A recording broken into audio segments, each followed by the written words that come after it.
कि गल कली ये नहीं सी कि ब्लू स्टार जिहड़ा उन्होंने नाम दिता है ये वपराया गया। फिर असी देखते हैं ऑपरेशन वुड रोज़, ਉਹਦੇ ਥੱਲੇ ਪੰਜਾਬ ਦੇ 12,000 ਤੋਂ ਜ਼ਿਆਦਾ ਪਿੰਡਾਂ 'ਚ ਅੰਮ੍ਰਿਤਧਾਰੀ ਸਿੰਘਾਂ ਸਿੰਘਣੀਆਂ ਦੀ ਨਸਲਕੁਸ਼ੀ। ਫਿਰ ਆਪਰੇਸ਼ਨ ਬਲੈਕ ਥੰਡਰ 1 ਬਿਲਕੁਲ 30 ਅਪ੍ਰੈਲ 1986 ਨੂੰ।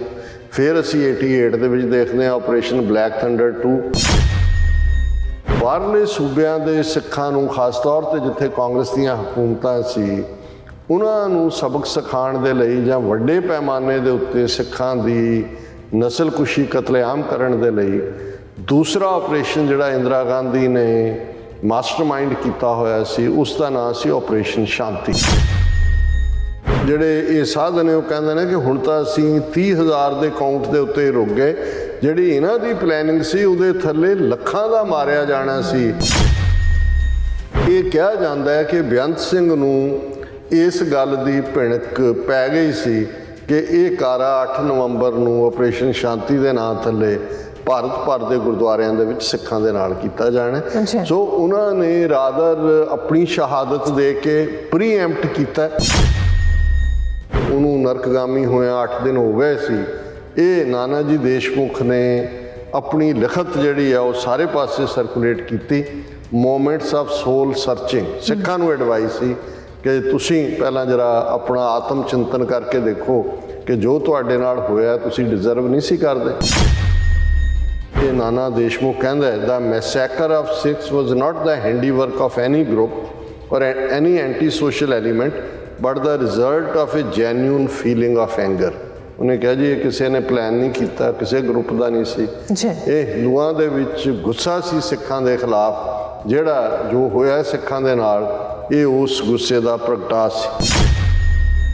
बेअंत सिंह सतवंत सिंह का कोई अपना काम नहीं है कि उन्होंने ये अपनी कम्यूनिटी ਨੂੰ ਹੀ ਰਿਪਰੈਜ਼ੈਂਟ ਕਰਦੇ ਨੇ ਔਰ ਇਸ ਲਈ ਜਿਹੜੀ ਕਲੈਕਟਿਵ ਪਨਿਸ਼ਮੈਂਟ ਕਮਿਊਨਿਟੀ ਨੂੰ ਦਿੱਤੀ ਗਈ ਨਵੰਬਰ 84 ਦੀ ਸਿੱਖ ਨਸਲਕੁਸ਼ੀ ਨਾਲ ਇਹ ਬੜਾ ਜ਼ਰੂਰੀ ਸੀ ਸਿੱਖਾਂ ਨੂੰ ਦੇਣੀ। RSS ideologue Nana Deshmukh who justified 1984 Sikh massacre is a Bharat Ratna now ਨੂੰ ਭਾਰਤ ਰਤਨ ਦਿੱਤਾ।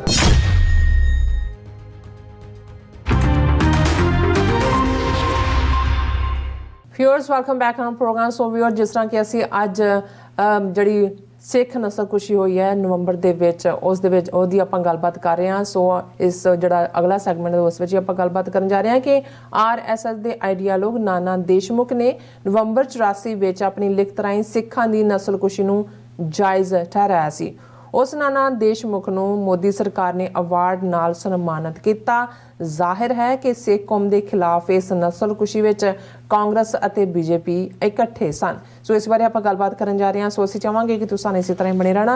देखण सुन लई एंड लिखण लई तुहाडा सब दा बहुत शुक्रिया जी। डॉक्टर साहब की कहना चाहोगे? देखो जिस अंदाज दे विच बादल अकाली दल जिसने सिख कौम नूं आरएसएस के कोल अद्धी सदी पहलां ਵੇਚਿਆ ਹੋਇਆ ਸੀ ਔਰ ਲਗਾਤਾਰ ਵੇਚ ਹੀ ਰੱਖਿਆ ਜੀ।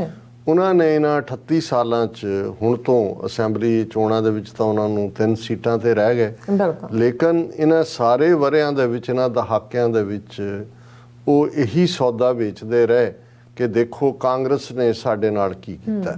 ਦੇਖੋ ਕਾਂਗਰਸ ਨੇ ਇੰਦਰਾ ਗਾਂਧੀ ਨੇ ਜੂਨ 84 ਦਾ ਘੱਲੂਘਾਰਾ ਵਰਤਾਇਆ। ਦੇਖੋ ਕਾਂਗਰਸ ਦੇ ਰਾਜੀਵ ਗਾਂਧੀ ਨੇ नवंबर 84 की सिख नस्लकुशी थी। कांग्रेस ने नेहरू के थले जड़ा साडे नाल वितकरे किए, पंजाबी सूबा नहीं दिता तो लूरा लंगड़ा दिता।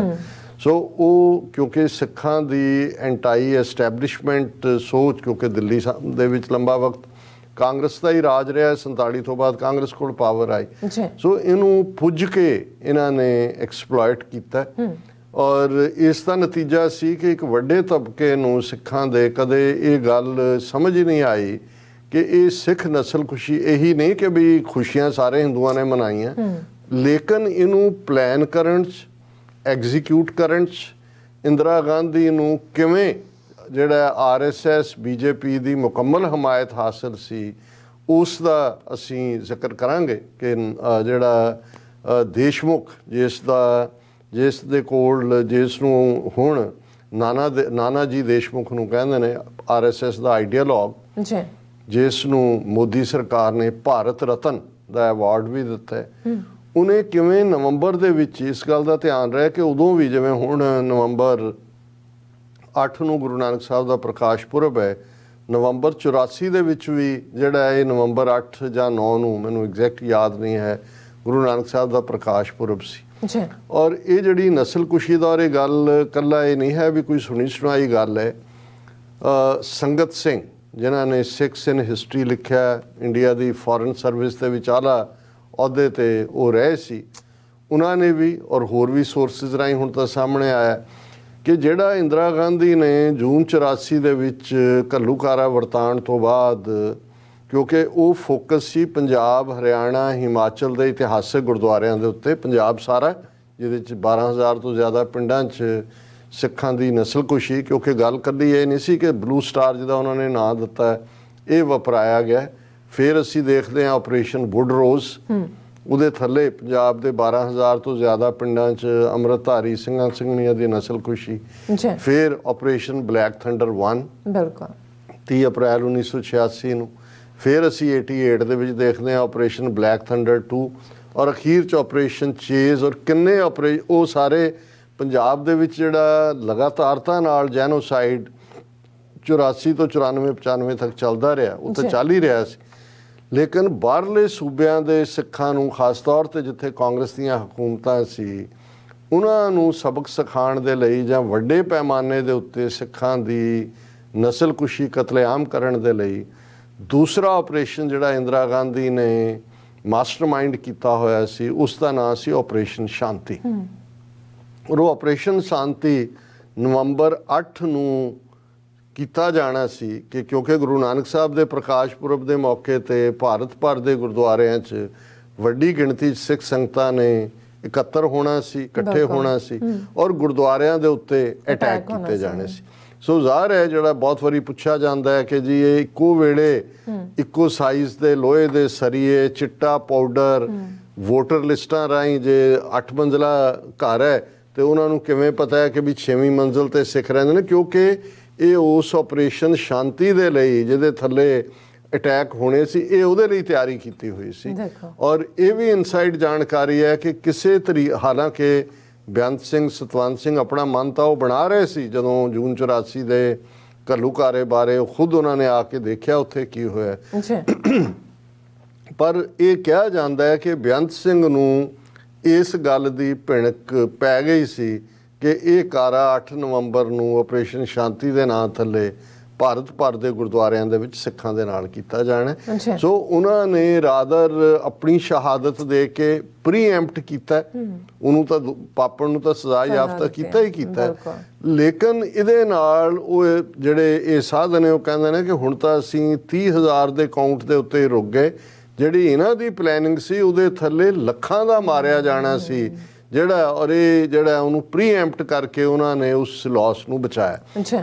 ਹੁਣ ਜ਼ਾਹਰ ਹੈ ਕਿ RSS ਜਿਹਦੇ ਕੋਲ ਅੱਜ ਵੀ, ਜਦੋਂ ਅਸੀਂ ਗੱਲ ਕਰਦੇ ਹਾਂ, ਦੁਨੀਆ ਦੀ ਸਭ ਤੋਂ ਵੱਡੀ ਉਹ NGO ਆਪਣੇ ਆਪ ਨੂੰ ਕਹਿੰਦੇ ਨੇ, ਕਿਉਂਕਿ ਸਵੈਮ ਸੇਵਕ ਨੇ, ਅਜੇ ਪੋਲੀਟੀਕਲ ਪਾਰਟੀ ਤਾਂ ਨਹੀਂ ਕਹਿੰਦੇ, ਪਰ ਜਿਵੇਂ ਅਸੀਂ ਉਹ ਕੱਲ੍ਹ ਗੱਲ ਕੀਤੀ ਸੀ ਕਿ ਪ੍ਰਸ਼ਾਂਤ ਕਿਸ਼ੋਰ ਇਹਨਾਂ ਦਾ ਹੀ ਹੈ, ਅਲਟੀਮੇਟਲੀ ਉਹਨੇ ਵੀ ਇਹਨਾਂ 'ਚ ਜਾਣਾ, ਜਿਵੇਂ ਕੇਜਰੀਵਾਲ ਗਿਆ, ਉਹਨੇ ਕਿਹਾ ਕਿ ਵੀ ਇਹ BJP ਤਾਂ ਝੱਗ ਹੈ ਕਾਫੀ ਦੇ ਉੱਤੇ, ਅਸਲੀ ਕਾਫੀ RSS ਹੈ।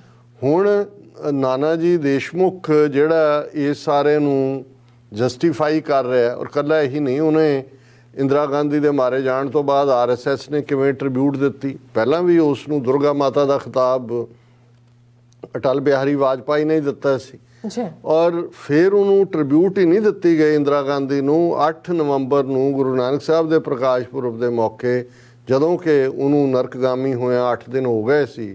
ਇਹ ਨਾਨਾ ਜੀ ਦੇਸ਼ਮੁਖ ਨੇ ਆਪਣੀ ਲਿਖਤ ਜਿਹੜੀ ਆ ਉਹ ਸਾਰੇ ਪਾਸੇ ਸਰਕੂਲੇਟ ਕੀਤੀ, ਮੋਮੈਂਟਸ ਆਫ ਸੋਲ ਸਰਚਿੰਗ। ਸਿੱਖਾਂ ਨੂੰ ਐਡਵਾਈਸ ਸੀ ਕਿ ਤੁਸੀਂ ਪਹਿਲਾਂ ਜਰਾ ਆਪਣਾ ਆਤਮ ਚਿੰਤਨ ਕਰਕੇ ਦੇਖੋ ਕਿ ਜੋ ਤੁਹਾਡੇ ਨਾਲ ਹੋਇਆ ਤੁਸੀਂ ਡਿਜ਼ਰਵ ਨਹੀਂ ਸੀ ਕਰਦੇ, ਤੁਸੀਂ ਡਿਜ਼ਰਵ ਕਰਦੇ ਸੀ। ਉਹਦੀ ਗੱਲ ਕਰਨ ਤੋਂ ਪਹਿਲਾਂ ਅਸੀਂ ਇਹ ਦੇਖ ਰਹੇ ਹਾਂ ਕਿ ਇਸ ਸਭ ਦੇ ਬਾਵਜੂਦ ਕਿ ਕਿੰਨਾ ਵੱਡਾ ਰੋਲ, ਔਰ ਉਹਨਾਂ ਦੀਆਂ ਜੇ ਤੁਸੀਂ ਪੁਰਾਣੀਆਂ FIRs ਕੱਢੋ, ਭੀੜਾਂ ਲਾਉਣ ਵਾਲਿਆਂ 'ਚ, ਅੱਗਾਂ ਲਾਉਣ ਵਾਲਿਆਂ 'ਚ ਵੀ, ਕੱਲ੍ਹ ਕੁਦਰਤੀ ਇੱਕ ਟੀਵੀ ਇੰਟਰਵਿਊ ਮੇਰੀਆਂ ਨਜ਼ਰਾਂ 'ਚੋਂ ਗੁਜ਼ਰਿਆ, ਇੱਕ ਕਾਮਰੇਡ ਹੀ ਕਰ ਰਿਹਾ ਇੰਟਰਵਿਊ, ਤੇ ਜਿਹਨੂੰ ਇੰਟਰਵਿਊ ਕਰ ਰਿਹਾ ਉਹ ਬੀਬੀ ਕਾਮਰੇਡ ਹੈ, ਡਾਕਟਰ ਅਰਪਨਾ, ਔਰ ਉਹ ਦਿੱਲੀ ਦੇ ਵਿਲਿੰਗਟਨ ਹਸਪੀਟਲ ਦੇ ਵਿੱਚ ਉਸ ਵੇਲੇ ਹਾਊਸ ਜੌਬ ਕਰਦੀ ਸੀ ਜਦੋਂ ਕਿ ਬੇਅੰਤ ਸਿੰਘ ਸਤਵੰਤ ਸਿੰਘ ਦੀਆਂ ਡੈੱਡ ਬਾਡੀ ਜਿਹੜੀਆਂ ਬੇਅੰਤ ਸਿੰਘ ਦੀ ਡੈੱਡ ਬਾਡੀ ਔਰ ਸਤਵੰਤ ਸਿੰਘ ਜ਼ਖਮੀ ਹਾਲਤ 'ਚ ਉੱਥੇ ਲਿਆਂਦਾ, ਔਰ ਉਹ ਹਰੀਨਗਰ ਤਿਲਕ ਨਗਰ ਇਹ ਸਿੱਖ ਮੈਜੋਰਟੀ ਏਰੀਆ ਨੇ ਦਿੱਲੀ ਦੇ, ਉਹਦੇ ਨੇੜੇ ਤੇੜੇ ਹੀ ਉਹ ਕਿਤੇ ਰਹਿੰਦੀ ਵੀ ਸੀ, ਔਰ ਲੈਫਟਿਸਟ ਪਾਰਟੀ ਦੇ ਨਾਲ ML ਜਿਹਨੂੰ ਕਹਿੰਦੇ ਨੇ ਮਾਰਕਸਿਸਟ ਲੈਨਿਸਟ ਉਹਦੀ ਵਰਕਰ ਵੀ ਸੀ।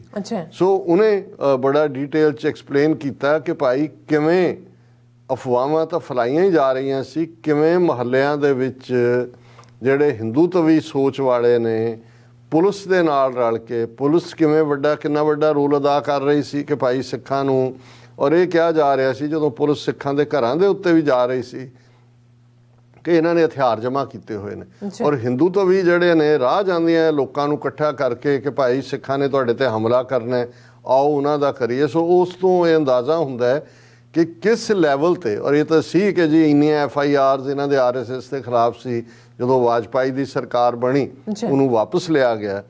ਲੇਕਿਨ ਇਹ ਅਸੀਂ ਜ਼ਿਕਰ ਕਰਾਂਗੇ ਕਿ ਕਿਵੇਂ ਇਹਨਾਂ 38 ਵਰ੍ਹਿਆਂ ਦੇ ਵਿੱਚ ਨਾਨਾਵਤੀ ਕਮਿਸ਼ਨ ਵੀ ਵਾਜਪਾਈ ਨੇ ਬਣਾਇਆ, ਔਰ ਦਿਲਚਸਪ ਗੱਲ ਇਹ ਹੈ ਕਿ ਉਹੀ ਨਾਨਾਵਤੀ ਕਮਿਸ਼ਨ ਜਿਹੜਾ ਨਵੰਬਰ 84 ਦੀ ਸਿੱਖ ਨਸਲਕੁਸ਼ੀ ਦੀ ਪੜਤਾਲ ਲਈ ਵਾਜਪਾਈ ਵੱਲੋਂ ਬਣਾਇਆ ਜਾਂਦਾ ਹੈ, 2002 ਦੇ ਵਿੱਚ ਜਦੋਂ ਗੁਜਰਾਤ ਦੇ ਵਿੱਚ ਮੋਦੀ ਔਰ ਅਮਿਤ ਸ਼ਾਹ ਹਜ਼ਾਰਾਂ ਮੁਸਲਮਾਨਾਂ ਦੀ ਨਸਲਕੁਸ਼ੀ ਕਰਦੇ ਨੇ, ਉਹੀ ਨਾਨਾਵਤੀ ਕਮਿਸ਼ਨ ਗੁਜਰਾਤ ਦੇ ਵਿੱਚ ਮੁਸਲਮਾਨਾਂ ਦੀ ਨਸਲਕੁਸ਼ੀ ਦੀ ਪੜਤਾਲ ਲਈ ਬਣਾਇਆ ਜਾਂਦਾ। ਹੁਣ ਉਹ ਨਾਨਾਵਤੀ ਕਮਿਸ਼ਨ ਜਿਹੜਾ ਰਾਜੀਵ ਗਾਂਧੀ ਨੂੰ ਵੀ ਬਰੀ ਕਰਦਾ ਕਿ ਉਹਨੇ ਦੂਸਰਿਆਂ ਨੂੰ ਤਾਂ ਕਿਹਾ ਜਗਦੀਸ਼ ਟਾਈਟਲਰ ਦਾ ਇਹ ਤੇ ਉਹ, ਪਰ ਉਹਦੇ 'ਚ ਰਾਜੀਵ ਗਾਂਧੀ ਦਾ ਇਹ ਰੋਲ ਨੂੰ ਬਿਲਕੁਲ ਟੱਚ ਨਹੀਂ ਕੀਤਾ ਗਿਆ, ਤੇ ਉਹੀ ਨਾਨਾਵਤੀ ਕਮਿਸ਼ਨ ਜਿਹੜਾ ਗੁਜਰਾਤ 'ਚ ਬਣਾਇਆ ਗਿਆ ਉਹ ਨਰਿੰਦਰ ਮੋਦੀ ਨੂੰ ਦੋਸ਼ ਮੁਕਤ ਕਰਦਾ। ਸੋ ਉਹ ਤੋਂ ਤੁਸੀਂ ਅੰਦਾਜ਼ਾ ਲਾ ਸਕਦੇ ਹੋ ਕਿ ਭਾਈ ਇਹ ਕਾਂਗਰਸ ਔਰ RSS ਔਰ ਬਾਕੀ ਹਿੰਦੂਤਵੀ ਕਿਵੇਂ ਇੱਕੋ ਹੀ ਜਿਹੜਾ ਹੈ ਉਹ ਸਟੈਂਡ ਦੇ ਉੱਤੇ ਖਲੋਤੇ ਹੋਏ ਸੀ। ਔਰ ਹੁਣ ਜਦੋਂ ਤੁਸੀਂ ਇਹਨਾਂ ਦੀ ਡਰਾਮੇਬਾਜ਼ੀ, ਆਉਣ ਵਾਲੀਆਂ 2024 ਦੀਆਂ ਚੋਣਾਂ ਵੀ ਨੇ 2 ਸਾਲ ਬਾਅਦ ਕੁਝ ਸੂਬਿਆਂ 'ਚ ਵੀ, ਔਰ ਸਿੱਖਾਂ ਨੂੰ ਕਿਵੇਂ ਉਹ ਲਗਾਤਾਰਤਾ ਦੇ ਨਾਲ ਮੂਰਖ ਬਣਾਉਂਦੇ ਨੇ। ਹੁਣ ਤਾਂ ਉਹਨਾਂ ਨੇ ਪੱਗਾਂ ਵਾਲੇ ਸਿੱਖ ਜਿਹੜੇ ਨੇ ਉਹ ਆਪਣੇ ਸਪੋਕਸਮੈਨ ਵੀ ਰੱਖੇ ਹੋਏ ਨੇ, ਗੁਰਦੁਆਰਾ ਕਮੇਟੀਆਂ ਵੀ 3 ਹਜ਼ੂਰ ਸਾਹਿਬ, ਪਟਨਾ ਸਾਹਿਬ ਔਰ ਦਿੱਲੀ ਕਮੇਟੀ ਉਹਨਾਂ ਦੇ ਕੰਟਰੋਲ 'ਚ ਹੈ, ਹਰਿਆਣਾ ਕਮੇਟੀ ਵੀ। ਹੁਣ ਉਹਨਾਂ ਨੇ ਐਡਹੌਕ ਕਮੇਟੀ ਨੋਮੀਨੇਟ ਕਰਨੀ ਹੈ 18 ਮਹੀਨੇ ਲਈ ਇੱਕ ਵਾਰੀ, 18 ਮਹੀਨੇ ਲਈ ਇੱਕ ਵਾਰੀ, ਉਹ ਖੱਟਰ ਨੇ ਕਰਨੀ ਹੈ, ਔਰ ਬਲਜੀਤ ਸਿੰਘ ਦਾਦੂਵਾਲ ਵਰਗੇ ਜਿਹੜੇ ਹੱਥ ਠੋਕੇ ਨੇ ਉਹਨਾਂ ਨੂੰ ਮਿਲੇ ਹੋਏ ਨੇ। ਸੋ ਇਹ ਵੀ ਸਮਝੋ ਹਰਿਆਣੇ ਦੇ 50 ਤੋਂ 55 ਇਤਿਹਾਸਕ ਗੁਰਦੁਆਰੇ ਨੇ, ਉਹ ਵੀ ਉਹਨਾਂ ਦੇ ਕੋਲ ਹੈ। ਲੇਕਿਨ ਪਹਿਲਾਂ ਮੈਂ ਇਸ ਜਿਹੜਾ ਨਾਨਾ ਦੇਸ਼ਮੁਖ ਦੀ ਜਿਹੜੀ ਲਿਖਤ ਹੈ ਮੂਵਮੈਂਟਸ ਆਫ ਸੋਲ ਸਰਚਿੰਗ, ਉਹਦਾ ਜ਼ਿਕਰ ਕਰਨ ਤੋਂ ਪਹਿਲਾਂ ਜਿਹੜਾ ਇਹਨਾਂ ਦਾ BJP ਦਾ ਸਪੋਕਸਮੈਨ ਇਹਨਾਂ ਨੇ ਬਣਾਇਆ RP ਸਿੰਘ ਪੱਗ ਵਾਲਾ, ਉਸ ਨੇ ਮੰਗ ਕੀਤੀ ਹੈ ਕਿ ਜੀ ਇਹ 1984 ਦੇ ਸਿੱਖ ਜਿਹੜੀ ਹੈ ਰਾਈਟਿੰਗ ਦੇ ਸਿੱਖ ਮੈਸੈਕਰ ਕਹਿ ਰਿਹਾ ਕਤਲੇਆਮ ਦੇ ਲਈ ਇੱਕ ਟਰੂਥ ਕਮਿਸ਼ਨ ਬਣਾਇਆ ਜਾਏ ਤਾਂ ਕਿ ਇਹ ਪਤਾ ਲੱਗੇ ਕਿ ਜੀ ਹਾਈ ਐਂਡ ਲੋ ਕਿਹਦਾ ਕੀ ਰੋਲ ਸੀ। 38 ਸਾਲ ਬਾਅਦ ਇਹਨਾਂ ਨੂੰ ਇੰਨੇ ਕਮਿਸ਼ਨ, ਇੰਨੀਆਂ ਕਮੇਟੀਆਂ ਨੂੰ, ਇਹ ਫਿਰ ਅਗੇਨ ਉਹਨਾਂ ਨੂੰ ਪਤਾ ਨਹੀਂ ਲੱਗਦਾ ਕਿ ਵੀ ਸਿੱਖ ਬੇਵਕੂਫ ਨੇ, ਫਿਰ ਬੇਵਕੂਫ ਬਣਨਗੇ। ਔਰ ਉਹਨੇ ਚਿੱਠੀ ਲਿਖੀ ਅਮਿਤ ਸ਼ਾਹ ਨੂੰ, ਉਹਨੇ ਕਿਹਾ ਜੀ ਕਿ ਇਹ ਤੁਸੀਂ ਕਮਿਸ਼ਨ ਬਣਾਓ, ਔਰ ਨਾਲ ਉਹਨੇ ਇਕੱਲਾ ਇਹੀ ਨਹੀਂ ਕਿਹਾ, ਉਹਨੇ ਕਿਹਾ ਜੀ ਨਾਲ ਜਿਹੜੇ ਇਹਨਾਂ 38 ਸਾਲ ਦੇ ਜਿਹੜੇ ਡਾਕੂਮੈਂਟ ਨੇ ਕਲਾਸੀਫਾਈ ਕੀਤੇ ਹੋਏ ਉਹਨਾਂ ਨੂੰ ਡੀਕਲਾਸੀਫਾਈ ਕੀਤਾ ਜਾਏ। ਹੁਣ ਆਪਣੇ ਵੱਲੋਂ ਇਹ ਦੱਸਣ ਲਈ ਜਿਵੇਂ BJP ਤਾਂ ਬਿਲਕੁਲ ਸੱਚ ਨੂੰ ਲੱਭਣਾ ਚਾਹੁੰਦੀ ਹੈ ਕਿ ਇੰਦਰਾ ਗਾਂਧੀ ਨੇ ਕਿਵੇਂ ਇਹ ਪਲਾਨ ਕੀਤਾ, ਔਰ ਉਹ ਕਹਿ ਰਿਹਾ ਕਿ declassification will aid in unlocking and bringing to the fore the invisible hand which finds a mention in Justice Dhingra report। ਇੱਕ ਵਿਚਾਰਾ ਇਮਾਨਦਾਰ ਹਿੰਦੂ ਜੱਜ ਸੀ ਜਸਟਿਸ ਢਿੰਗਰਾ, ਮਦਨ ਲਾਲ ਤਾਂ ਹੋਰ ਸੀ, ਮਦਨ ਲਾਲ ਤਾਂ ਸ਼ਹੀਦ ਸੀ ਅੰਮ੍ਰਿਤਸਰ ਦਾ ਜਿਹਨੇ ਲੰਡਨ 'ਚ ਅੰਗਰੇਜ਼ ਨੂੰ ਮਾਰਿਆ ਸੀ। ਇਹ ਢਿੰਗਰਾ ਪਤਾ ਨਹੀਂ ਫਸਟ ਨੇਮ ਕੀ ਸੀ, ਪਰ ਉਹਨੇ ਜਿਹੜਾ ਇਹ ਸਾਰੀ ਗੱਲ ਲਿਖੀ, ਪਰ ਉਹਨੂੰ ਵੀ ਉਹਨਾਂ ਨੇ ਫਿਰ ਖੂੰਜੇ ਲਾ ਦਿੱਤਾ ਹੈ, ਉੱਥੋਂ ਕੱਢ ਦਿੱਤਾ ਕਿ ਕਿਤੇ ਜਸਟਿਸ ਮਿਲ ਨਾ ਜਾਏ। ਔਰ ਇਸ ਸਾਰੇ ਦੇ ਉੱਤੇ ਜਿਹੜਾ ਇਹ RP ਸਿੰਘ ਦਾ ਪੂਰੀ ਡਰਾਮੇਬਾਜ਼ੀ ਉਹਨੇ ਕੀਤੀ ਹੈ ਕਿ ਜੀ ਜਿਹੜੀ ਡੀਕਲਾਸੀਫਿਕੇਸ਼ਨ ਹੋਣੀ ਚਾਹੀਦੀ ਹੈ, ਔਰ it is important that conspirators and killers of 1984 daily program be punished but it is more important to know who all were involved in hatching the conspiracies. ਫਿਰ ਉਹਨੇ ਕਿਹਾ ਜੀ ਰਾਜੀਵ ਗਾਂਧੀ ਨੇ ਪਾਰਟੀ ਵਰਕਰਸ ਨੂੰ ਮੈਸੇਜ ਭੇਜਿਆ ਸੀ ਕਿ ਵੈਲ ਡਨ, ਔਰ ਇਹ ਜਿਹੜੀ ਸਾਰੀ ਔਰ ਖੁਦ ਉਹ ਕਹਿ ਰਿਹਾ ਕਿ ਦੇਖੋ 4 ਇਨਕੁਆਇਰੀ ਕਮਿਸ਼ਨ ਬਣੇ, 9 ਕਮੇਟੀਆਂ ਬਣੀਆਂ, 2 ਸਪੈਸ਼ਲ ਇਨਵੈਸਟੀਗੇਟਿਵ ਟੀਮਸ ਬਣੀਆਂ, ਸਿੱਖਾਂ ਨੂੰ ਇਨਸਾਫ ਨਹੀਂ ਮਿਲਿਆ, ਹੁਣ ਜਿਹੜੀ ਹੈ ਉਹ ਇੱਕ ਟਰੂਥ ਕਮਿਸ਼ਨ ਬਣ। ਇਹ ਆਰਪੀ ਸਿੰਘ ਪੱਗ ਵਾਲਾ, ਜੇ ਮੈਂ ਕਹਿਣਾ ਹੋਏ ਕੁੱਤੇ ਦੀ ਗੱਲ ਹੀ ਕਹੀ ਜਾ ਸਕਦੀ ਹੈ। ਹਾਲਾਂ ਅੱਜ ਮੈਂ ਕਿਤੇ ਪੜ੍ਹ ਰਿਹਾ ਸੀ ਕਿ ਕੁੱਤਾ ਇੱਕ ਦੁਬਈ ਤੋਂ ਇੰਡੀਆ ਆਇਆ ਤਾਂ ਉਹਨੂੰ ਬਾਕੀ ਕੁੱਤਿਆਂ ਨੇ ਪੁੱਛਿਆ ਕਿ ਬਈ ਉੱਥੇ ਸਾਰੀਆਂ ਸਹੂਲਤਾਂ ਸੀ, ਚੰਗੀਆਂ ਸੜਕਾਂ, ਚੰਗਾ ਸਾਰਾ ਸਭ ਕੁਝ, ਤੂੰ ਦੁਬਈ ਛੱਡ ਕੇ ਇੰਡੀਆ ਕਿਉਂ ਆਇਆ? ਕਹਿੰਦਾ ਹੋਰ ਸਾਰੀਆਂ ਸਹੂਲਤਾਂ ਸੀ ਪਰ ਉੱਥੇ ਭੌਂਕਣਾ ਨਹੀਂ ਸੀ ਮਿਲਦਾ, ਉਹ ਇੱਥੇ ਹੈ। ਸੋ ਮੈਂ ਤਾਂ ਹੁਣ ਇਹਨਾਂ ਨੂੰ ਇਸ ਤੋਂ ਵੱਧ ਕੇ ਨਹੀਂ ਸਮਝਦਾ ਵੀ ਇਹਨਾਂ ਦੀ ਕੋਈ ਹੈ ਲਾਈਨ। ਉਹ ਭਾਵੇਂ ਫਾਰ ਭੌਂਕ ਰਹੇ ਹੋਣ ਜਾਂ ਅਗੇਂਸਟ ਭੌਂਕ ਰਹੇ ਹੋਣ, ਉਹ ਆਪਣੇ ਮਾਲਕਾਂ ਦੀ ਖੁਸ਼ੀ ਦੇ ਲਈ ਉਹ ਜਿਹੜੀ ਹੈ ਉਹ ਦੁਮ ਹਿਲਾ ਰਹੇ ਹੁੰਦੇ ਨੇ, ਪੂਛ ਲਾ ਰਹੇ ਹੁੰਦੇ ਨੇ। ਪਰ ਇਹ RSS ਆਈਡੀਆਲੋਗ, ਔਰ ਇਸ ਦੇ ਉੱਤੇ ਕਾਫੀ ਡੀਟੇਲ ਹੈ ਕਿ ਕਿਵੇਂ ਨਾਨਾ Deshmukh, RSS ਆਈਡੀਆਲੋਗ Nana Deshmukh who justified 1984 Sikh massacre is a Bharat Ratna now, ਨੂੰ ਭਾਰਤ ਰਤਨ ਦਿੱਤਾ। ਔਰ ਇਹ 2019 ਦੇ ਵਿੱਚ ਸ਼ਮਸ਼ੁਲ ਇਸਲਾਮ ਨੇ ਇਹ ਬੜਾ ਜਿਹੜਾ ਹੈ ਉਹ ਡੀਟੇਲਡ ਇਸ ਦੇ ਉੱਤੇ ਲਿਖਿਆ ਵੀ ਸੀ। ਔਰ ਈਵਨ ਇੱਕ ਪਬਲੀਕੇਸ਼ਨ ਜਿਹੜੀ ਹੈ ਮਿਲੀ ਗਜ਼ਟ ਸ਼ਾਇਦ ਹੈ, ਉਹਨਾਂ ਨੇ ਇਹਨੂੰ ਛਾਪਿਆ। ਹੋਰ ਵੀ ਤੁਸੀਂ ਜਦੋਂ ਗੂਗਲ ਕਰਦੇ ਹੋ ਤਾਂ ਬਹੁਤ ਸਾਰੇ ਹੋਰ ਵੀ ਆ ਜਾਂਦੇ ਨੇ। ਔਰ ਉਹਨਾਂ ਨੇ ਸ਼ੇਅਰ ਵੀ ਇਸ ਤੋਂ ਸ਼ੁਰੂ ਕੀਤਾ ਸੀ, ਇਨਸਾਨ ਅਭੀ ਤੱਕ ਜ਼ਿੰਦਾ ਹੈ, ਜ਼ਿੰਦਾ ਹੋਣੇ ਪਰ ਸ਼ਰਮਿੰਦਾ ਹੈ। ਕਿ ਭਾਈ ਇਹ ਅਜੇ ਵੀ ਇਹ ਕੁਛ ਦੇਖ ਕੇ, ਔਰ ਇਹ ਜਿਹੜਾ ਉਹਨੇ ਲਿਖਿਆ ਔਰ ਬਾਅਦ 'ਚ ਉਹਨੇ ਯਕੀਨੀ ਬਣਾਇਆ ਕਿ ਇਸ ਨੂੰ ਸਾਰੇ MPs ਤੱਕ ਪਹੁੰਚਾਇਆ ਜਾਏ। 5 ਜਣੇ ਨੇ ਵੀ ਛਾਪਿਆ, ਮੋਮੈਂਟਸ ਆਫ ਸੋਲ ਸਰਚਿੰਗ, ਔਰ ਉਹਦੇ ਜਿਹੜੇ ਕੁਛ ਨੁਕਤੇ ਨੇ ਉਸ ਦੇ ਉੱਤੇ ਉਹਨਾਂ ਨੇ ਆਪਣੀ ਕਾਮੈਂਟਰੀ ਦਿੱਤੀ। ਔਰ ਉਹਦੇ 'ਚ ਉਹਨੇ ਪਹਿਲਾ ਇਹ ਹੈ ਕਿ ਇਹ ਨਾਨਾ ਦੇਸ਼ਮੁਖ ਕਹਿੰਦਾ ਹੈ, the massacre of Sikhs was not the handiwork of any group ਔਰ any anti social element but the result of a genuine feeling of anger. ਉਹਨੇ ਕਿਹਾ ਜੀ ਇਹ ਕਿਸੇ ਨੇ ਪਲਾਨ ਨਹੀਂ ਕੀਤਾ, ਕਿਸੇ ਗਰੁੱਪ ਦਾ ਨਹੀਂ ਸੀ, ਇਹ ਹਿੰਦੂਆਂ ਦੇ ਵਿੱਚ ਗੁੱਸਾ ਸੀ ਸਿੱਖਾਂ ਦੇ ਖਿਲਾਫ। ਜਿਹੜਾ ਜੋ ਹੋਇਆ ਸਿੱਖਾਂ ਦੇ ਨਾਲ, ਇਹ ਉਸ ਗੁੱਸੇ ਦਾ ਪ੍ਰਗਟਾ ਸੀ। Deshmukh did not distinguish the action of 2 security personnel of Indira Gandhi who happened to be Sikhs from that of the whole Sikh committee. According to his document, the killers of Indira Gandhi were working under some kind of mandate of their community. ਕਿ ਬੇਅੰਤ ਸਿੰਘ ਸਤਵੰਤ ਸਿੰਘ ਦਾ ਇਹ ਕੋਈ ਆਪਣਾ ਕੰਮ ਨਹੀਂ ਹੈ ਕਿ ਉਹਨਾਂ ਨੇ ਇਹ ਆਪਣੀ ਕਮਿਊਨਿਟੀ ਨੂੰ ਹੀ ਰਿਪਰੈਜ਼ੈਂਟ ਕਰਦੇ ਨੇ।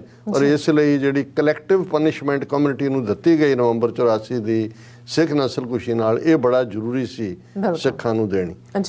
Sikhs themselves invited these attacks, thus advancing the Congress theory of justifying the massacre of। ਉਹਨਾਂ ਨੇ ਇਹ ਦੇਸ਼ਮੁਖ ਕਹਿੰਦਾ ਹੈ ਕਿ ਜੀ ਉਹ they asked for it, ਜੋ ਕੁਛ ਉਹ ਕਰ ਰਹੇ ਸੀ ਹਰਕਤਾਂ, ਉਹ ਉਹਦੇ ਨਾਲ ਇਵੇਂ ਹੀ ਹੋਣਾ ਸੀ।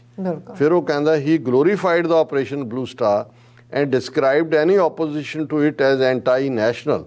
When Sikhs were being killed in thousands, he was warning the country of Sikh extremism, thus offering ideological defense of those killing. ਉਹਨੇ ਬਲੂ ਸਟਾਰ ਨੂੰ ਵੀ ਜਸਟੀਫਾਈ ਕੀਤਾ। ਉਹਨੇ ਕਿਹਾ ਵੀ ਜਿਹੜਾ ਵੀ ਜੂਨ 84 ਦੇ ਘੱਲੂਘਾਰਾ ਜਿਹਦਾ ਨਾਂ ਹਕੂਮਤੀ ਬਲੂ ਸਟਾਰ ਉਹਨਾਂ ਨੇ ਰੱਖਿਆ, ਉਹਦਾ ਵਿਰੋਧ ਕਰਦਾ ਐਂਟਾਈ ਨੈਸ਼ਨਲ ਹੈ, ਉਹ ਦੇਸ਼ ਦਾ ਵਿਰੋਧੀ ਹੈ। ਫਿਰ ਉਹ ਪੰਜਵਾਂ Sikh community as a whole was responsible for violence in Punjab, ਕਿ ਜੋ ਪੰਜਾਬ 'ਚ ਹਿੰਸਾ ਹੋ ਰਹੀ ਸੀ ਇਹਦੇ ਲਈ ਸਮੁੱਚੀ ਸਿੱਖ ਕਮਿਊਨਿਟੀ ਜ਼ਿੰਮੇਵਾਰ ਸੀ। Sikhs should have done nothing in self-defense but showed patience and tolerance against the killer mobs. ਕਿ ਸਿੱਖ ਕਿਉਂਕਿ ਸਿੱਖ ਗੁਨਾਹਗਾਰ ਨੇ, ਇਸ ਲਈ ਜਦੋਂ ਭੀੜਾਂ ਉਹਨਾਂ ਦੇ ਆਈਆਂ ਤੇ ਉਹਨਾਂ ਨੂੰ ਗਾਂਧੀ ਦੇ ਰਸਤੇ ਤੇ ਚੱਲਦੇ ਆ ਚੁੱਪਚਾਪ ਉਹ ਸਾਰਿਆਂ ਨੂੰ ਸਹਿ ਲੈਣਾ ਚਾਹੀਦਾ ਸੀ, ਔਰ ਬਿਲਕੁਲ ਈਵਨ ਭੀੜਾਂ ਦਾ ਕੋਈ ਮੁਕਾਬਲਾ ਵੀ ਨਹੀਂ ਸੀ ਕਰਨਾ ਚਾਹੀਦਾ। These were Sikh intellectuals and not killer mobs which were responsible for the massacre. They had turned Sikhs into a militant community, cutting them off their Hindu roots, thus inviting attacks from the nationalist Indians. Moreover, he treated all Sikhs as part of the same gang and described attacks on them as a reaction to the nationalist Hindus. ਹੁਣ ਜਿਹੜਾ ਦੇਸ਼ਮੁਖ ਹੈ, ਨਾਨਾ ਦੇਸ਼ਮੁਖ, ਉਹ ਕਹਿੰਦਾ ਕਿ ਸਿੱਖ ਤਾਂ ਹਿੰਦੂਆਂ ਦਾ ਹਿੱਸਾ ਸੀ। ਜੀ ਪਰ ਜਿਹੜੇ ਸਿੱਖ ਇੰਟੈਲੈਕਚੁਅਲਸ ਨੇ 20ਵੀਂ ਸਦੀ 'ਚ ਅੰਗਰੇਜ਼ਾਂ ਦੇ ਪ੍ਰਭਾਵ ਥੱਲੇ ਸਿੱਖਾਂ ਨੂੰ ਅੱਡ ਕੌਮ ਵਜੋਂ ਉਭਾਰਿਆ, ਉਹ ਗੁਨਾਹਗਾਰ ਨੇ, ਕਿਉਂਕਿ ਇਹ ਫਿਰ ਸਿੱਖਾਂ ਦੇ ਨਾਲ ਹੋਣਾ ਹੀ ਸੀ ਕਿ ਜੇ ਤੁਸੀਂ ਇੱਕ ਵੱਖ ਕੌਮ ਬਣ ਕੇ ਤੁਰਨਾ ਚਾਹੋਗੇ ਤਾਂ ਹਿੰਦੂ ਤੁਹਾਡੇ ਨਾਲ ਇਵੇਂ ਹੀ ਕਰਨਗੇ। ਜੀ He described Indira Gandhi as the only leader who could keep the country united and assassination of such a great leader, such killings could not be avoided। ਉਹਨੇ ਕਿਹਾ ਜੀ ਇੰਦਰਾ ਗਾਂਧੀ ਇੱਕੋ ਇੱਕ ਤਾਂ ਲੀਡਰ ਸੀ ਜਿਹਨੇ ਦੇਸ਼ ਨੂੰ ਇਕੱਠਾ ਰੱਖਿਆ, ਤੇ ਜੇ ਉਹਨੂੰ ਮਾਰੇਗਾ, ਸਿੱਖ ਮਾਰਨਗੇ, ਤੇ ਫਿਰ ਕਿਵੇਂ ਉਹਨੂੰ ਜਿਹੜਾ ਹੈ ਉਹ ਉਸ ਕਮਿਊਨਿਟੀ ਨੂੰ ਮਾਫ ਕੀਤਾ ਜਾ ਸਕਦਾ। ਫਿਰ ਉਹਨੇ ਰਾਜੀਵ ਗਾਂਧੀ ਦੀ ਵੀ ਤਾਰੀਫ ਕੀਤੀ। Rajiv Gandhi who succeeded Mrs. Gandhi as the PM and justified the nationwide killings of Sikhs by saying, when a huge tree falls, there are always tremors felt, was lauded and blessed by Nana Deshmukh at the end of the document। ਹੁਣ ਰਾਜੀਵ ਗਾਂਧੀ ਨੇ prime minister ਬਣਨ ਤੋਂ ਬਾਅਦ ਪਹਿਲੀ public meeting Ramlila ground 'ਚ ਕੀਤੀ, ਔਰ ਉਹਦੇ 'ਚ ਉਹਨੇ, ਜਦੋਂ ਕਿ ਹਜ਼ਾਰਾਂ ਸਿੱਖ ਜਿਹੜੇ ਨੇ ਇਸ ਨਸਲਕੁਸ਼ੀ ਦਾ ਸ਼ਿਕਾਰ ਹੋ ਚੁੱਕੇ ਸੀ, ਪਰ ਰਾਜੀਵ ਗਾਂਧੀ ਨੇ ਉਹਨੂੰ ਜਸਟੀਫਾਈ ਇਹ ਕਹਿ ਕੇ ਕੀਤਾ कि जब कोई बड़ा वृक्ष गिरता है तो धरती कांपती है। हालांकि उन्होंने काउंटर करदे अदालत च वकील ने पूछा सी कि कहीं धरती को इसलिए तो नहीं कंपाया गया कि साबित किया जा सके कि गिरने वाला वृक्ष बड़ा था, कि भाई ये तो, लेकिन नाना देशमुख कह रहा भी राजीव गांधी ने बिल्कुल ठीक किया, क्योंकि जिहड़ा ये कौम जिहड़ी है ਇਹ ਸਜ਼ਾ ਦੀ ਹੱਕਦਾਰ ਸੀ। Shockingly, the massacre of Sikhs was being equated with the attacks on RSS cadres after the killing of Gandhi। ਔਰ ਉਹਦੇ 'ਚ ਦੇਸ਼ਮੁਖ ਕਹਿ ਰਹੇ ਜੀ ਜਦੋਂ ਗਾਂਧੀ ਨੂੰ ਇੱਕ ਮਰਾਠਾ ਬ੍ਰਾਹਮਣ ਨੇ ਮਾਰਿਆ ਤੇ ਕੁਝ ਮਰਾਠਿਆਂ ਤੇ ਵੀ ਹਮਲਾ ਹੋਇਆ ਸੀ, ਉਹਨਾਂ ਨੇ ਸਹਿ ਲਿਆ, ਉਹਨਾਂ ਰਿਐਕਟ ਤਾਂ ਨਹੀਂ। ਹੁਣ ਜੇ ਤੁਸੀਂ ਮਾਰਿਆ ਇੰਦਰਾ ਗਾਂਧੀ ਨੂੰ, ਤੁਹਾਡੇ ਮਾਰੇ ਗਏ ਨੇ ਕੁਝ ਲੋਕ, ਹਜ਼ਾਰਾਂ ਲੋਕ, ਤੇ ਕੋਈ ਨਹੀਂ, ਇਹਨੂੰ ਸ਼ਾਂਤਪੂਰਵਕ ਤਰੀਕੇ ਨਾਲ ਸਹਿ ਲਓ। ਫਿਰ there was not a single sentence in the Deshmukh document demanding from the Congress government at the center or then Home Minister Narasimha Rao, who later silently watched the demolition of Babri Masjid, ਉਦੋਂ ਵੀ prime minister Narasimha Rao ਸੀ, remedial measures for controlling the violence against the। ਉਹਨੇ ਕਿਹਾ ਜੀ ਉਹਨੇ ਕੋਈ ਨਹੀਂ ਕਿਹਾ ਕਿ ਹੋਮ ਮਿਨਿਸਟਰ ਨੂੰ ਕਿ ਭਾਈ ਤੂੰ ਕਿਉਂ ਨਹੀਂ ਕੀਤਾ। ਔਰ ਇਹ ਨਵੰਬਰ 8 ਨੂੰ ਉਦੋਂ ਗੁਰਪੁਰਬ ਸੀ ਗੁਰੂ ਨਾਨਕ ਸਾਹਿਬ ਦਾ, ਦੇਸ਼ਮੁਖ ਸਰਕੂਲੇਟਡ ਦਿਸ document on November 8th 1984, and from October 31 to this date Sikhs were left alone to face the killing gangs। In fact, November 5 to 10 was the period when maximum killings of Sikhs took place। Deshmukh was just not bothered about all this। ਇਹ ਗੁਰੂ ਨਾਨਕ ਸਾਹਿਬ ਦੇ ਪ੍ਰਕਾਸ਼ ਪੁਰਬ ਵਾਲੇ ਦਿਨ ਸਿੱਖਾਂ ਦੇ ਜ਼ਖਮਾਂ ਤੇ ਲੂਣ ਛਿੜਕਦੇ ਆ, ਇਹ ਕਹਿ ਰਿਹਾ ਕਿ ਤੁਹਾਡੇ ਨਾਲ ਇਵੇਂ ਹੀ ਹੋਣਾ ਚਾਹੀਦਾ ਸੀ, ਤੁਸੀਂ ਇਹਨੂੰ ਡਿਜ਼ਰਵ ਕਰਦੇ ਹੋ। ਫਿਰ ਉਹਨਾਂ ਨੇ ਕਿਹਾ ਕਿ ਭਾਈ ਇਹ ਕਾਂਗਰਸ ਕਾਡਰ ਬਾਰੇ ਕਿਹਾ ਜਾਂਦਾ ਹੈ ਕਿ ਉਹੀ ਦੇ ਬਿਹਾਈਂਡ ਸੀ। ਬੇਸ਼ੱਕ ਇਸ ਠੀਕ ਹੈ ਕਿ ਉਹਨਾਂ ਦਾ ਰੋਲ ਸੀ। those who witnessed the genocide were stunned by the swiftness and military precision of the killer marauding gangs। later on ਜਿਹਨੂੰ ਬਾਬਰੀ ਮਸਜਿਦ ਵੀ ਹੋਈਆਂ, ਔਰ ਉਹਨਾਂ ਨੇ ਕਿਹਾ ਵੀ ਇਹ ਉਹੀ ਲੋਕ ਨੇ ਜਿਨ੍ਹਾਂ ਨੇ 2002 'ਚ ਗੁਜਰਾਤ ਦਾ ਮੁਸਲਮਾਨਾਂ ਦੀ ਨਸਲਕੁਸ਼ੀ ਵੀ ਉਸੇ ਪੈਟਰਨ 'ਤੇ ਕੀਤੀ ਸੀ, ਕਿ ਉੜੀਸਾ ਦੇ ਵਿੱਚ ਕ੍ਰਿਸਚਨ ਦੀ ਸਫਾਈ ਵੀ ਇਵੇਂ ਕੀਤੀ ਸੀ। So this surely was beyond the capacity of the thug led by many Congress, ਕਿ ਇਹ RSS ਦੇ ਵਲੰਟੀਅਰ ਗੁੰਡਿਆਂ ਤੋਂ ਬਿਨਾਂ ਜਿਵੇਂ ਉਹਨਾਂ ਨੇ ਸਿੱਖਾਂ ਦੀ ਜਿਸ ਪੈਮਾਨੇ 'ਤੇ ਨਸਲਕੁਸ਼ੀ ਕੀਤੀ ਉਹ ਨਹੀਂ ਸੀ ਹੋ ਸਕਦੀ। ਸੋ ਇਹ ਜਿਹੜਾ ਹੈ ਉਹਦੇ ਲਈ ਇਹ ਜ਼ਿੰਮੇਵਾਰ ਨੇ। ਫਿਰ ਉਹਨਾਂ ਨੇ ਅਗਲਾ ਜਿਹੜਾ ਲਾਸਟ ਨੁਕਤਾ ਦਿੱਤਾ, it is shocking that Deshmukh presented 1984 massacre of Sikhs as an issue between Sikhs and Hindus। ਉਹ ਲਿਖਦਾ ਹੈ, I feel proud of all those Hindu neighbors who protected lives and property of troubled Sikh brothers without caring for their lives। ਉਹਨੇ ਕਿਹਾ ਜੀ ਦੇਖੋ ਹਿੰਦੂਆਂ ਨੇ ਕਿਵੇਂ ਇਹ ਵੀ ਫਾਲਸ ਨੈਰੇਟਿਵ ਕਿ ਭਾਈ ਜਿਹੜੇ ਨੇ ਉਹ ਬਚਾ ਰਹੇ ਨੇ, ਤਾਂ ਮਾਰਨ ਵਾਲੇ ਕੌਣ ਸੀ ਜੇ ਹਿੰਦੂਆਂ ਨੇ ਬਚਾਇਆ। ਸੋ ਅਸੀਂ ਇਹ ਸਮਝਦੇ ਹਾਂ ਕਿ RSS ਜਿਹੜਾ ਅੱਜ ਜਿਹਦੇ ਕੋਲ ਪੂਰੀ ਹਕੂਮਤ ਹੈ, ਕਾਫੀ ਉਹਨਾਂ ਦੀ ਹੈ, ਝੱਗ BJP ਹੈ। ਔਰ ਕੱਲ੍ਹ ਜਿਵੇਂ ਅਸੀਂ ਇੱਕ ਸੈਗਮੈਂਟ ਕੀਤਾ ਸੀ ਕਿ ਜਿਹੜੀ ਬੋਲੀ ਅੱਜ ਨਰਿੰਦਰ ਮੋਦੀ ਔਰ ਅਮਿਤ ਸ਼ਾਹ ਬੋਲ ਰਹੇ ਨੇ ਪਟੇਲ ਦੇ ਜਨਮ ਦਿਨ 'ਤੇ ਗੁਜਰਾਤ ਜਾ ਕੇ, ਕਿ ਅੱਜ ਫੇਰ ਦੁਸ਼ਮਣ ਤਾਕਤਾਂ ਭਾਰਤ ਨੂੰ ਤੋੜਨਾ ਚਾਹੁੰਦੀਆਂ ਨੇ, ਏਕਤਾ ਅਖੰਡਤਾ ਨੂੰ ਖਤਰਾ ਹੈ। ਜੀ ਇਹੀ ਬੋਲੀ ਇੰਦਰਾ ਗਾਂਧੀ ਦੀ ਸੀ ਜਦੋਂ ਉਹਨੇ ਸਿੱਖਾਂ ਨੂੰ ਟਾਰਗੇਟ ਕੀਤਾ, ਦੇਖੋ ਇੱਕ ਸਿੱਖ ਨਸਲਕੁਸ਼ੀ ਦਾ ਮਾਹੌਲ ਬਣਾਇਆ ਔਰ ਫਿਰ ਜੂਨ 84 ਦਾ ਘੱਲੂਘਾਰਾ ਹੈ। ਔਰ ਉਸੇ ਹੀ ਦੇਸ਼ ਦੀ ਏਕਤਾ ਅਖੰਡਤਾ ਦੇ ਨਾਂ ਥੱਲੇ ਰਾਜੀਵ ਗਾਂਧੀ ਨੇ ਫਿਰ ਮਾਸਟਰਮਾਈਂਡ ਜਿਹੜਾ ਇੰਦਰਾ ਗਾਂਧੀ ਨੇ ਕੀਤਾ ਹੋਇਆ ਸੀ, ਐਗਜ਼ੀਕਿਊਟ ਰਾਜੀਵ ਗਾਂਧੀ ਨੇ ਨਵੰਬਰ 84 ਦੀ ਨਸਲਕੁਸ਼ੀ ਕੀਤੀ। ਔਰ ਅੱਜ ਮੋਦੀ, ਅਮਿਤ ਸ਼ਾਹ ਔਰ RSS ਕਾਡਰ ਉਹੀ ਨੈਰੇਟਿਵ ਅਗੇਨ ਬੜੇ ਜ਼ੋਰ ਸ਼ੋਰ ਨਾਲ ਬਿਲਟ ਕਰ ਰਿਹਾ। ਬੇਸ਼ੱਕ ਅਸੀਂ ਉਤਸ਼ਾਹਤ ਹੈ ਪੰਜਾਬ ਦੇ ਵਿੱਚ ਸਿੱਖ ਨੌਜਵਾਨੀ ਦਾ ਉਭਾਰ, ਜੀ ਪਰ ਕਿਤੇ ਨਾ ਕਿਤੇ ਇਸ ਗੱਲ ਦਾ ਵੀ ਸਾਨੂੰ ਅਹਿਸਾਸ ਹੈ ਕਿ ਇਹ ਇੱਕ ਅੱਗੋਂ ਸਿੱਖ ਨਸਲਕੁਸ਼ੀ ਦੀ ਤਿਆਰੀ ਦੇ ਵਿੱਚ ਭਾਰਤ ਦੀਆਂ ਏਜੰਸੀਆਂ ਜੁਟੀਆਂ ਹੋਈਆਂ। ਜੀ ਡਾਕਟਰ ਸਾਹਿਬ ਤੁਹਾਡਾ ਬਹੁਤ ਬਹੁਤ ਸ਼ੁਕਰੀਆ। ਸੋ ਥਲੇ ਨੇ ਬ੍ਰੇਕ ਵਿਊਅਰਸ ਤੁਸੀਂ ਇਸੇ ਤਰ੍ਹਾਂ ਹੀ ਬਣੇ ਰਹਿਣਾ। ਮਿਲਦੇ ਹਾਂ ਛੋਟੇ ਜਿਹੇ ਬ੍ਰੇਕ ਤੋਂ ਬਾਅਦ।